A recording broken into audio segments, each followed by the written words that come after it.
মসজিদে আসার এবং বসার তৌফিক দান করছেন। সেজন্য আমরা সর্বপ্রথম সেই মাওলা পাকের দরবারে কালিমাতুল শুকর আদায় করি, আলহামদুলিল্লাহ। আল্লাহ রাব্বুল আলামিন বলেন, বান্দা আমার নিয়ামত পাইয়া যদি নিয়ামতের শুকরিয়া আদায় করে, আল্লাহ তাআলা বান্দার নিয়ামত আরো বাড়াইয়া দেন, বলি সুবহানাল্লাহ। আল্লাহ রাব্বুল আলামিন বলেন, লাইন শাকারতুম লাযিদান্নাকুম ওয়া লাইন কাফারতুম ইন্না আযাবি লাশাদীদ। শুকরান নি'মাতা তাফসুরুন কুফরা নি'মাতা কাফাতিবুনা। আল্লাহ সুবহানাহু ওয়া তাআলা বলেন, বান্দা যখন আমার নিয়ামত পাইবে, নিয়ামতের শুকরিয়া আদায় করবে, আল্লাহ নিয়ামত আরো বাড়াইয়া দেন, বলে সুবহানাল্লাহ। আর বান্দা যখন আল্লাহ তাআলার নিয়ামত পাওয়ার পরে নিয়ামতের শুকরিয়া আদায় করবে না, আল্লাহ রাব্বুল আলামিন বলেন, আমি তাদেরকে শাস্তি দান করব, বলে নাউযুবিল্লাহ।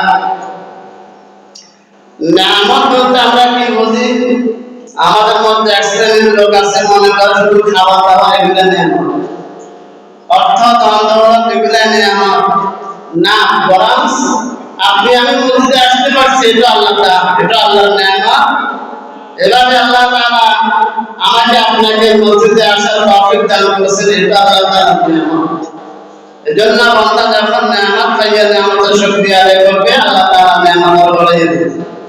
এজন্য আল্লাহ রাব্বুল আলামিনের কিছু কিছু শব্দ, যে সুবহানাল্লাহ, আলহামদুলিল্লাহ, আল্লাহু আকবার, এরকম কিছু শব্দ আছে। এগুলো যদিও ছোট, এগুলোর এক একটা গুণাগুণ অনেক বড়। আমি উদাহরণ দিলে একটা বুঝতে পারবেন আলহামদুলিল্লাহ শব্দটি কেমন বড়। তাফসীরে ইবনে কাসিরের মধ্যে লেখেন, জালালুল কদর পয়গম্বর সাইয়েদনা মুসা আলাইহিস সালাম জামানায় মুসা আলাইহিস সালাম আল্লাহ রাব্বুল আলামিনের সাথে কথা বলতেন। এটা আমরা সবাই জানি কি জানি? কথা বলার জন্য যখন যাইতেছেন, পথের মধ্যে একটা গুহার মধ্যে কতগুলো হাঁস, পয়গম্বর মুসা আলাইহিস সালামের সাথে সাক্ষাৎ হয়। মুসা আলাইহিস সালাম কি বলে, ও আল্লাহর নবী, দীর্ঘদিন পর্যন্ত জমির মধ্যে বৃষ্টি হয় না, আপনি তো আল্লাহ রাব্বুল আলামিনের সাথে কথা বলেন। আল্লাহ রাব্বুল আলামিন পৃথিবীতে কবে বৃষ্টি দিবে, আমাদের একটা আশা রাখেন, আমাদের তামান্নাটা আপনি একটু পেশ করবেন, যে আমরা আপনার মাধ্যমে আল্লাহ রাব্বুল আলামিন থেকে আমরা আল্লাহ কখন জমিনে বৃষ্টি দিবে এই জিনিসটা একটু জানতে চাই। হাসি কথা বলে, হাসে কথা বলে না, মানে আল্লাহ বলে বলে। কুকুর কথা বলে না, আল্লাহ বলে বলে।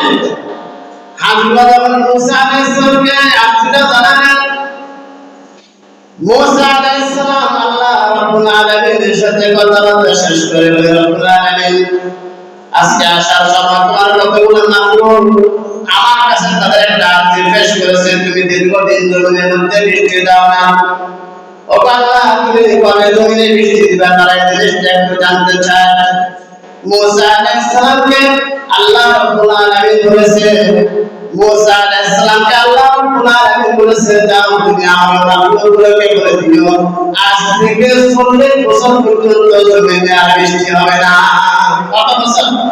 কথা বলে কত বছর? 40 বছর।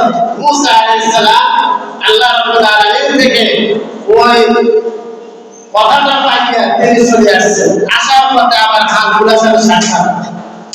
হাতগুলা বলে, ও আল্লাহর পয়গম্বর মুসা, আমরা যে আপনার কাছে একটা আরজি জানালাম, এটাকে আল্লাহ রাব্বুল আলামিনের কাছে বলেন নাই? বলে, হ্যাঁ বলেছি। বলে, আল্লাহ কি বলেছেন? বলে, আল্লাহ তাআলা বলেছেন, আজ থেকে 40 বছর পর্যন্ত জমিনের মধ্যে কোনো বৃষ্টি হবে না। সঙ্গে সঙ্গে হাতগুলাই কথাটা শোনা মাত্র বলে বলেছেন, আলহামদুলিল্লাহ। কি বলছেন? আলহামদুলিল্লাহ। 40 বছর পর্যন্ত জমিনে যদি বৃষ্টি না হয়, এটা তো শুকরিয়ার কিছু না, বরং এটা একটা আযাবের বিষয়। এরপর হাতগুলো কি বলছে? আলহামদুলিল্লাহ। এই হাতগুলো আলহামদুলিল্লাহ বলার সাথে সাথে আল্লাহ রাব্বুল আলামিন মুহূর্তের মধ্যে বৃষ্টি দিয়ে দিলেন। পয়গম্বর মুসা আলাইহিস সালাম বলেন আল্লাহ জমিনে 50 থেকে 40 বছর পর্যন্ত জমিনে বৃষ্টি হবে না। এখন তো দেখলাম তুমি মাত্র বৃষ্টি দিয়ে দিলে, কারণটা কি? আল্লাহ রাব্বুল আলামিন বলেন আমার পয়গম্বর মুসা তাহলে শুনো, আমি 40 বছর পর্যন্ত জমিনে বৃষ্টি দেব না এই কথা বলেছি। এটা কিন্তু অনেক বড় একটা আযাবের বিষয়। এরপর আমার মাখলুকগুলো আমি রব্বুল আলামিনের প্রশংসা করেছি আলহামদুলিল্লাহ। আমার মাখলুকগুলো আলহামদুলিল্লাহ পাঠ করছেন। ওই আলহামদুলিল্লাহ বলতে আমি আল্লাহ রাব্বুল আলামিন রহমতের দরজা খুলে গেছে, সাথে সাথে আমি আল্লাহ রাব্বুল আলামিন বৃষ্টি দিয়ে দিয়েছি। সুবহানাল্লাহ। বাইহাকী শরীফের হাদিস আল্লাহ হাবিব বলেন قال رسول الله صلى الله عليه وسلم اول من يدعى الى الجنه يوم القيامه قالوا الذين يحمدون الله في السراء والضراء। আল্লাহ হাবিব সরকারের দোয়া জনাব মুহাম্মদ রাসূলুল্লাহ সাল্লাল্লাহু আলাইহি ওয়াসাল্লাম বলেন কিয়ামতের দিন আল্লাহ রাব্বুল আলামিন সর্বপ্রথম এমন কতগুলো মানুষকে জান্নাতের দিকে আহ্বান করবেন। আল্লাহর হাবিবকে সাহাবারা বলে ইয়া রাসূলুল্লাহ ইয়া হাবিবাল্লাহ তারা কারা? আল্লাহর হাবিব বলেন আল্লাযীনা ইয়াহমাদুনাল্লাহ ফিস সাররাই ওয়াদ দাররা।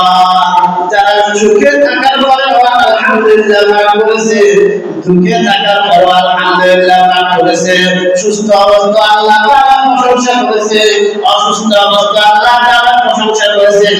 এজন্য যে বান্দা সব সময় তিনি ভালো খাবার খাইয়া বলে আলহামদুলিল্লাহ, ডাল ভাত খাইয়া বলে আলহামদুলিল্লাহ, বান্দা যে খাবার পায় তা পাবলে সব সময় সুখে দুঃখে সব অবস্থাতে বান্দা আল্লাহ তাআলা